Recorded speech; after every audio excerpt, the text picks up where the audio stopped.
Saludos jóvenes, bienvenidos al segundo video sobre la epístola de Pablo a los romanos.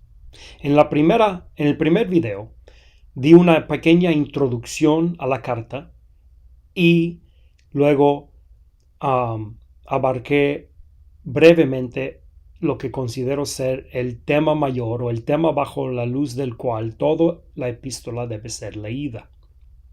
Y ese fue el tema de la esclavitud. En este segundo video yo quiero tocar el tema que considero yo ser el centro de masas de toda esta epístola. Este es el tema sin la cual la epístola no tiene sentido como una unidad, como un total. Podemos despedazar la epístola de Romanos como lo hacen muchos evangélicos en el camino de Romanos y otras estrategias evangelísticas y quebrantarlo en pedacitos y despedazarlo y tomar versículo y versículo aquí, versículo allá. Podemos hacer eso y sacarle mucho provecho y utilidad, y muchos de ustedes quizá hasta dirían que su salvación la deben a pedazos de Romanos. Pero si queremos entender Romanos como una unidad, como un libro escrito desde un autor maestro, con una mente de primer orden, entonces tenemos que ver la unidad del libro. Y la unidad del libro tiene como su sol, como su centro de sistema solar, este tema, la cual es la idolatría. Idolatría es el tema central de la epístola de Romanos desde el primer capítulo hasta el final. Pablo en este epístola, aunque él habla de esto en casi todas sus epístolas, o es base de casi todas sus epístolas, pero en Romanos es aún más que esas, donde él va a abarcar ese tema desde su inicio hasta su final.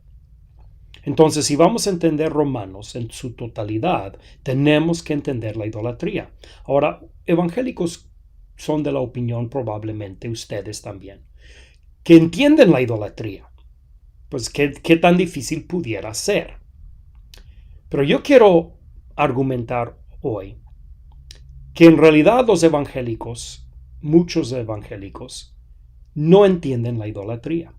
Y que este malentendimiento que tienen de este tema es causa de muchos de los problemas que tienen en sus vidas personales y en sus vidas de iglesia y en sus vidas sociales. Lo que Pablo inicia diciendo es que la idolatría es la raíz de todos los pecados. Yo sé que no lo dicen esas palabras, pero es lo que él dice en Romanos capítulo 1. En Romanos capítulo 1, él está argumentando sobre el efecto de la idolatría, las consecuencias de la idolatría. Y si lo lees, tú vas a encontrar que Pablo está diciendo que el efecto, la consecuencia de la idolatría son todos los demás pecados. Homosexualidad, fornicación, todos los pecados, aún los más graves, los más serios, son una consecuencia de la idolatría. Porque la humanidad se hizo idólatra, se han hundido y han sido desenfrenados por Dios para cometer todo otro pecado. En el capítulo 2, Pablo quiere resaltar lo que es la naturaleza insidiosa de la idolatría. Que la idolatría es mucho más profundo, mucho más sutil que lo que muchos se imaginan. Los judíos tenían la idea de que la idolatría eran los gentiles hincándose ante sus ídolos. Y en ese sentido, ellos son un paralelo a los evangélicos de hoy en día, que cuando supuestamente predican contra la idolatría, en realidad están predicando en contra de los ídolos, que no es la misma cosa. Están predicando en contra de las imágenes, los iconos. Y eso no es lo mismo que hablar de la idolatría. Y esto es porque los evangélicos han centralizado, han localizado la idolatría dentro de los objetos. De tal forma que muchos son de la opinión que para deshacerse, desquitarse, desabusarse de la idolatría, no es necesario hacer más que echar las imágenes físicos en el basurero y tirarlos a la basura.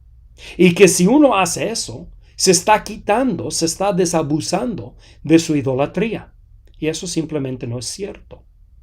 Tirar las imágenes o no tener imágenes, no tener ídolos o iconos en tus paredes, no es lo mismo que no ser idólatra. Entonces Pablo en el capítulo 2 de Romanos, él hace ese argumento, que los judíos con toda su jactancia en contra de los gentiles por la idolatría, por toda la jactancia de los judíos de no servir ídolos, no nada más son también idólatras, pero en cierto aspecto son más culpables de idolatría porque su idolatría es más insidiosa, más profunda. Entonces nos conviene a todos nosotros los cristianos evangélicos a tomar esta exhortación muy en serio y comprender entonces qué es este pecado, qué es este asunto tan profundo, tan complicado, tan sofisticado. ¿Y qué significa entonces ser idólatra? Si ser idólatra no tiene que ver con ídolos, con objetos, ¿con qué tiene que ver? ¿De qué se trata? ¿Qué es la idolatría? Nada más para quedar claro. Pablo dijo en 1 Corintios, él escribe y está escribiendo acerca de lo que hoy en día nosotros llamaríamos kermeses. Y muchos cristianos en su día pensaban que cristianos no podían participar en un kermés, no podían comer comida que era de un kermés. Y Pablo dice que toda comida se puede comer porque Dios hizo la comida. Y no debemos nosotros atribuir al ídolo, a la imagen, ni poder positivo, pero tampoco poder negativo. No debemos cometer anti-idolatría, donde nosotros pretendemos, cuando nosotros fingimos que el ídolo en realidad sí tiene poder, aunque le atribuimos poder negativo. No debemos atribuir a los ídolos ningún poder. Los dos extremos son parte de lo que es la idolatría. Entonces, Pablo dice que en el 1 Corintios 8:4, él dice que sabemos que el ídolo nada es en el mundo y que no hay más que un Dios. El ídolo no es nada, es materia, es nada más lodo, es nada más barro, es nada más madera. Dios lo hizo, Dios hizo esas cosas. Y el hecho de que ha sido forjado o ha sido esculpido o ha sido hecho a la imagen de algo, a la figura de algo, no lo hace nada. El ídolo no es nada. Y evangélicos entonces necesitan entender, idolatría no es el ídolo, no es la imagen. El problema con localizar la idolatría dentro de los ídolos mismos es que da la falsa ilusión, la falsa creencia de que uno se puede desquitar, desabusar de la idolatría por tan solo tirarlos a la basura. Pero más que eso, lo que hace es que enclava, ¿sí? Entierra la idolatría, la verdadera idolatría, muy profundo en el corazón de la persona. O sea, cuando una persona escucha un mensaje típico evangélico contra imágenes, llega a pensar que si se deshace de las imágenes, se deshace de su idolatría. Entonces se deshace de las imágenes, se cree, como en Romanos capítulo 2, se cree libre de idolatría y termina siendo peor idólatra que nunca jamás. Porque la verdadera idolatría, la cual nunca supo identificar, la cual nunca supo señalar, se ha enterrado profundamente en su corazón. Y ni sabe que es idólatra, ni es consciente ya de su idolatría. Y es porque no entiende lo que es la idolatría. Pablo, como dije antes, él habla de este tema de idolatría, o por lo menos él imagina este tema como el color en el cual Pablo pinta. Si la esclavitud es la luz bajo la cual debemos mirar sus cartas, la idolatría es el color en el cual son pintadas. Todo lo que él dice es referente a este tema amplio de lo que es la idolatría y lo que es la respuesta positiva con respecto a la idolatría. Él habla de esto, por ejemplo, en su sermón en Hechos 17, es completamente fundamentado sobre este entendimiento sofisticado de la verdadera idolatría.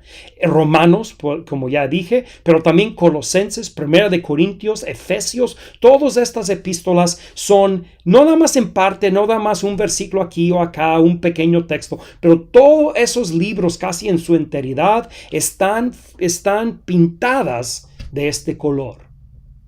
Este es un tema muy, muy importante en el cuerpo de escritura del apóstol Pablo y también de Juan y también del Antiguo Testamento, no nada más Pablo. La mayor parte de la Biblia tiene que ser vista como pintada en la luz de la idolatría, tanto negativo, que está mal, pero también la solución positiva que Dios prescribe. Entonces tenemos que entender la idolatría si queremos entender las Escrituras y si queremos entender Romanos.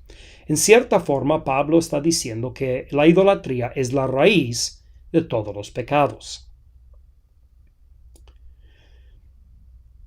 Quizá algunos ahora van a pensar, pues idolatría, si la idolatría no es la imagen, si la idolatría no es el ídolo, entonces la idolatría es alabar a algo que no sea Dios. Ahora eso es poco más atinado a la verdad, pero aún así no es verdaderamente lo que es la idolatría. Parte del problema con esa definición, que idolatría es robar la alabanza que Dios merece, es que proviene de una perspectiva pagana, donde Dios es nada más otro ser. Los humanos somos seres pequeños, según el paganismo, pero Dios es el ser supremo. Ahora, eso en realidad no es así.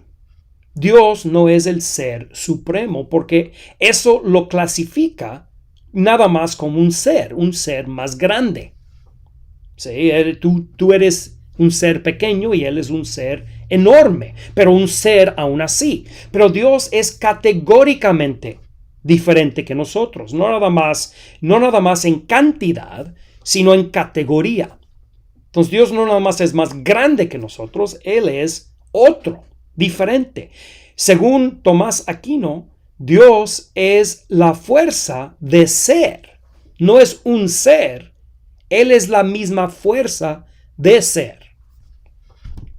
Entonces, cuando pensamos que idolatría es robar de Dios la alabanza, básicamente estamos imaginándonos un Dios pagano, del cual podemos quitarle algo, robarle algo, hacerlo menos, hacerle a Dios menos en alguna forma.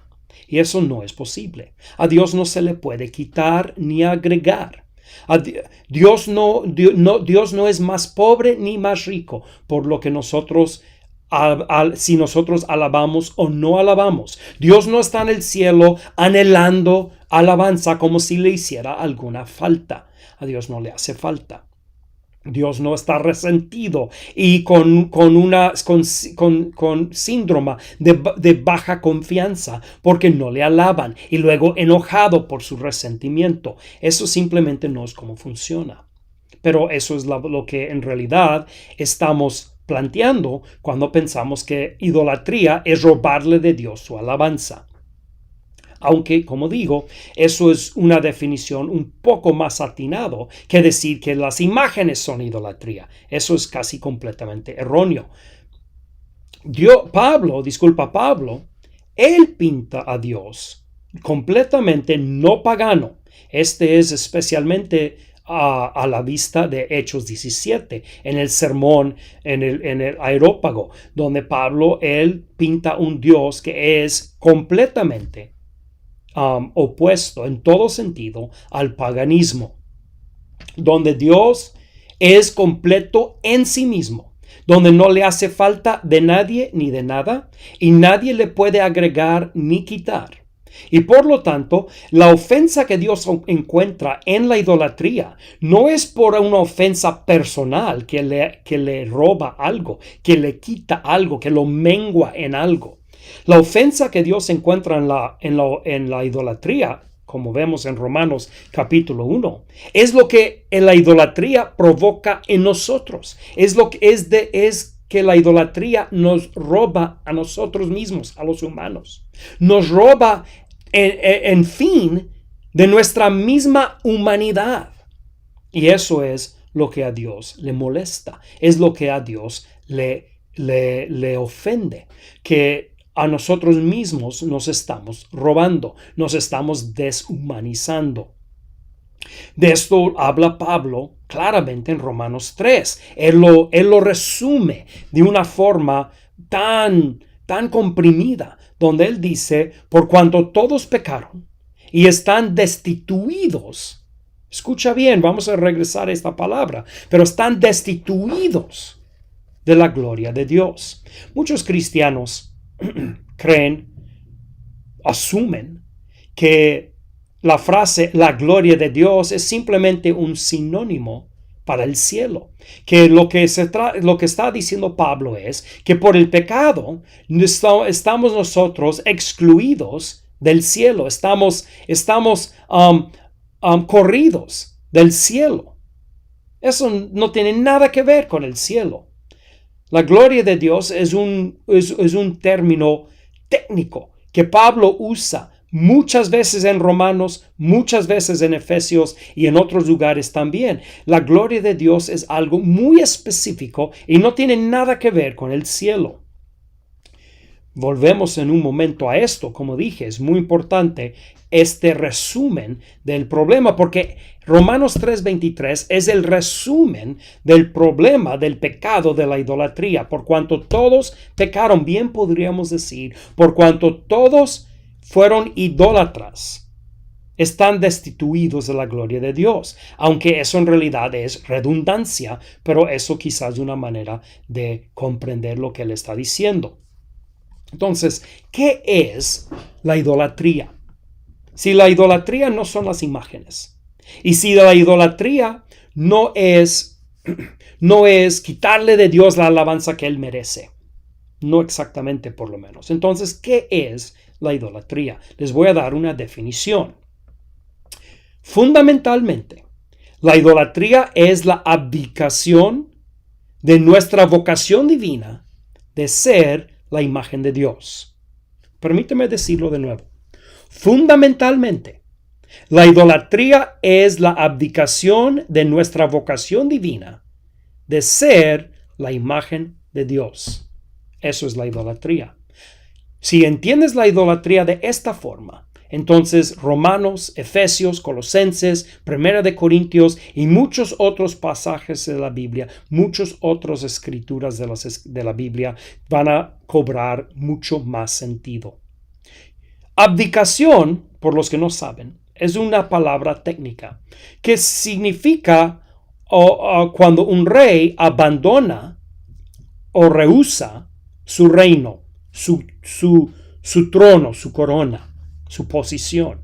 Un ejemplo muy famoso de la abdicación es cuando en 1936, cuando el rey Eduardo el VIII, el cual apenas se había convertido en rey de Inglaterra, él se enamoró de una mujer divorciada americana que se llamaba Wallis Simpson.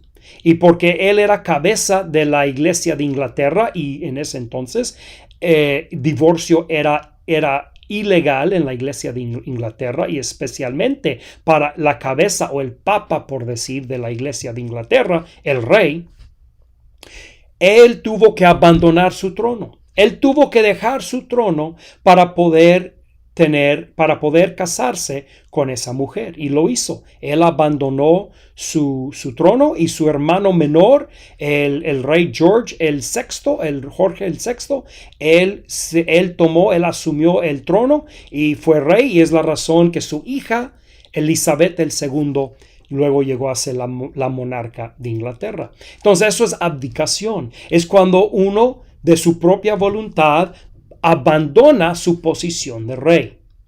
Eso es lo que es la idolatría. La idolatría es la abdicación de nuestra vocación divina. ¿Cuál es nuestra vocación divina? Es de ser humanos. Ser humano no es una categoría biológica. Ser humano, hoy en día en nuestra cultura occidental, tenemos un dilema donde no podemos muchas veces nosotros los occidentales comprender de qué forma no somos animales. De qué forma es el humano algo distinto o único o especial. Y muchos, especialmente los materialistas, naturalistas, ellos dirán que el humano no es especial, que su ADN es básicamente idéntico a la de animales, que su estructura esqueletal, sus músculos, de la materia de la cual es compuesta su cerebro, todo, aún su conciencia es no muy especial.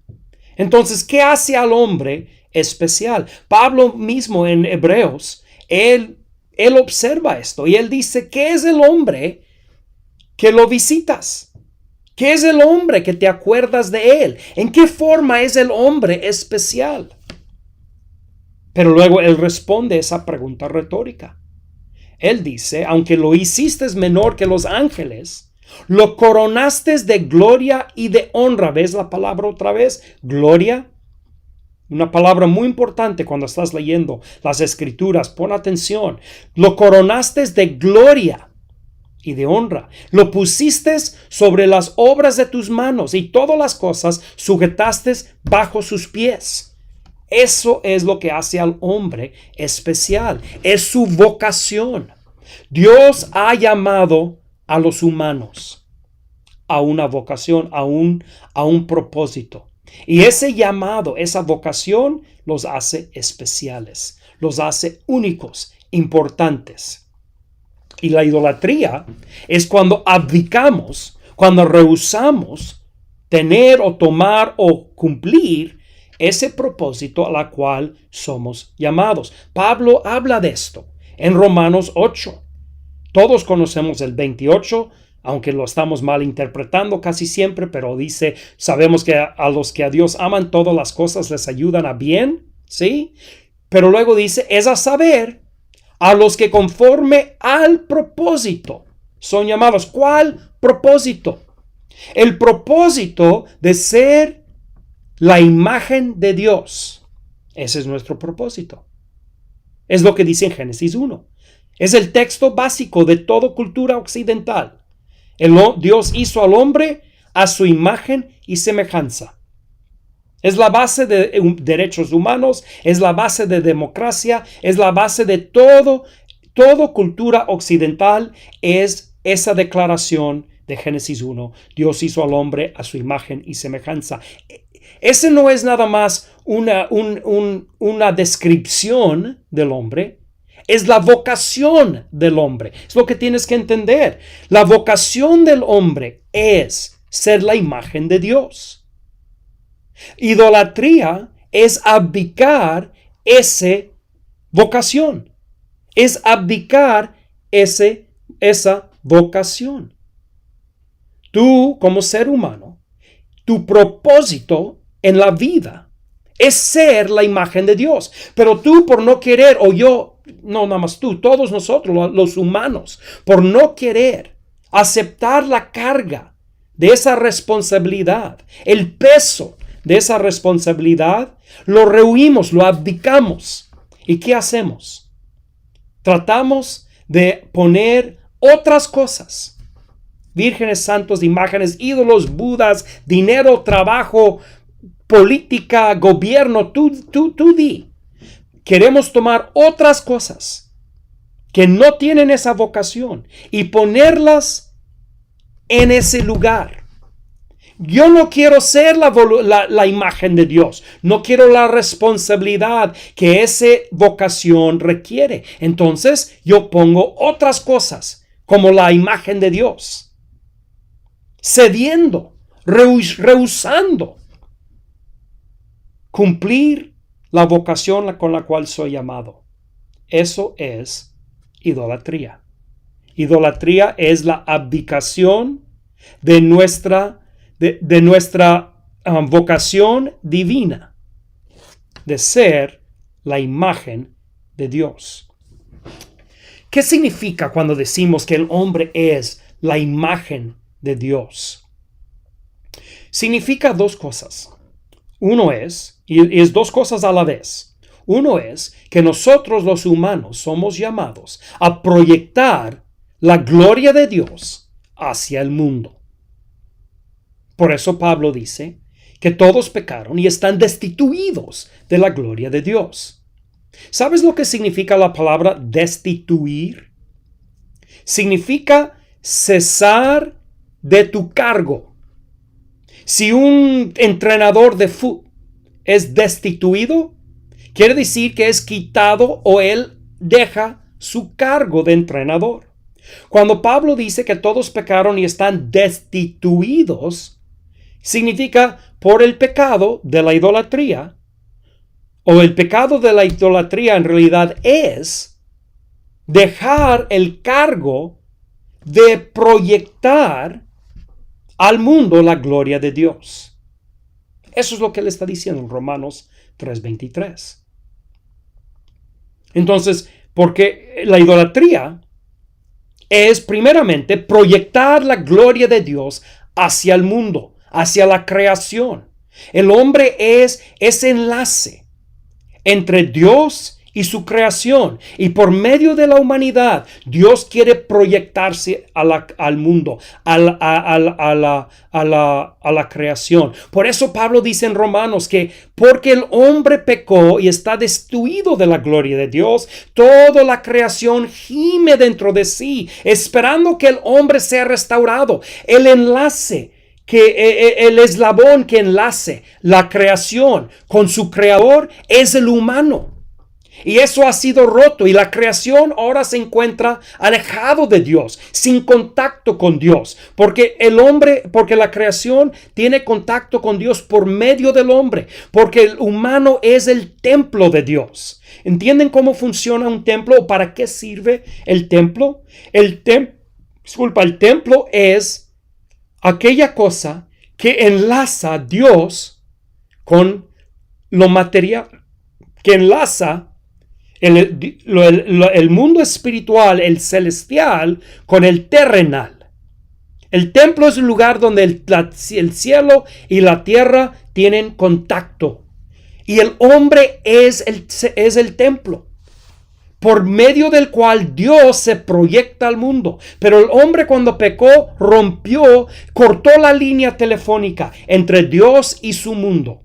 Y ahora todo el mundo, dice Pablo, gime esperando la restauración del hombre, porque cuando el hombre es restaurado, otra vez la creación tendrá su propósito restaurado. Salmos habla de esto. Por ejemplo, Salmos 19:1 dice que los cielos cuentan la gloria de Dios y la expansión denuncia la obra de sus manos. Si entiendes que la creación misma, las estrellas, la tierra, los gusanos, los simios, todas las cosas, en sí mismos ellos no honran a Dios, no tienen la capacidad de hacerlo. La manera que una estrella denuncia o habla, cuenta la gloria de Dios, es cuando el humano la observa. Cuando el humano observa la estrella, observa sus características físicas, las leyes que la gobierna, cuando el hombre la nombra, está trayendo esa estrella a la gloria de Dios. Está no nada más proyectando la gloria de Dios hacia la creación, pero está también al mismo momento reflejando, y esa es la segunda cosa. Primero, proyectar la gloria. Segundo, está reflejando la alabanza de esa cosa hacia Dios. El hombre es el vínculo que hace eso posible. Proyecta la gloria, refleja la alabanza. El hombre es como un espejo en ángulo que de Dios proyecta la gloria para abajo y de abajo proyecta la alabanza para arriba. Esa es la vocación del hombre. Y la idolatría es rehusar hacer esa vocación. Es por medio del hombre que la alabanza puede de la creación ser dirigida a Dios. Y el hombre ha rehusado, ha rehuido, ha eludido esta vocación. Y hemos puesto sustitutos. Queremos poner a alguien en nuestro lugar o algo, lo que sea, un ídolo, una imagen, un icono. Queremos poner el trabajo, el dinero, el coche, el deporte, la política, lo que sea. Queremos poner esas cosas en el lugar y que esas cosas representan a Dios, porque nosotros no queremos ser cargados con lo que sí, con el peso tan infinito que implica ser imagen de Dios. Esto es como si, imagínate que México envía a su embajador a los Estados Unidos para sentarse y tener una cena con el presidente de los Estados Unidos. Pero el embajador tiene temor o no tiene ganas o le pesa mucho el cargo. Entonces él envía a su jardinero en su lugar. Eso es lo que el hombre está haciendo. En la idolatría, ¿qué es lo que está pasando exactamente? El hombre no está comunicando la gloria de Dios a la creación y no está volviendo la alabanza de la creación hacia el Creador. Está enviando al jardinero en su lugar. Y esto es la idolatría. Ahora, ¿qué es lo que pasa con el hombre cuando hace eso? Pues según Romanos capítulo 1, lo que pasa es que se hunden en una completa deshumanización. El hombre pierde todo propósito y sentido, y la vida pierde propósito y sentido, y toda la creación pierde su propósito y sentido, y eso es lo que comúnmente llamamos la caída. La caída es la pérdida total de todo sentido, de todo propósito, y ahora estamos perdidos, navegando sin luz, no sabiendo de dónde venimos ni a dónde vamos. Porque eso no lo podemos localizar dentro de nuestro ser biológico, dentro de nuestra naturaleza inherente. Solo lo podemos localizar dentro de nuestra vocación. Y si dejamos nuestra vocación, si rehuimos nuestra vocación, estamos rehuyendo nuestro propio propósito. Y nos encontramos perdidos la humanidad tratando de fabricar propósito de la nada. Y no podemos. Y terminamos completamente perdidos. La idolatría también es necesario entenderla, porque no podemos interactuar profundamente, eficazmente, con un mundo perdido, cuando no entendemos lo que significa ser perdido ni por qué lo somos. Y ese, lamentablemente, es la situación de muchos evangélicos hoy en día. Están predicando un evangelio de obras. Yo sé que no lo creen de obras, pero sí es. Es un evangelio muy ineficiente. No están entendiendo cuál es el problema fundamental, y es porque no están leyendo Romanos como un libro cabal, unido. Déjame darte un ejemplo de cómo debemos aplicar este entendimiento de idolatría al mundo de hoy en día. La causa, la esencia de la ideología de género es idolatría. Esa es la esencia de la ideología de género, la idolatría. Lamentablemente, muchos evangélicos quieren hablar de ideología de género, transvestismo, este tema. Lo quieren hablar desde un punto de vista de suciedad o desde un punto de vista de estupidez, tontería. ¿Cómo son tan tontos de creerse que un hombre se crea mujer, que una mujer se crea hombre? Qué tonterías, qué babosadas, qué horrible, qué suciedades. Y así lo quieren manejar. Y quizá hay un poco de elemento de verdad en esas cosas. Pero no es el verdadero problema.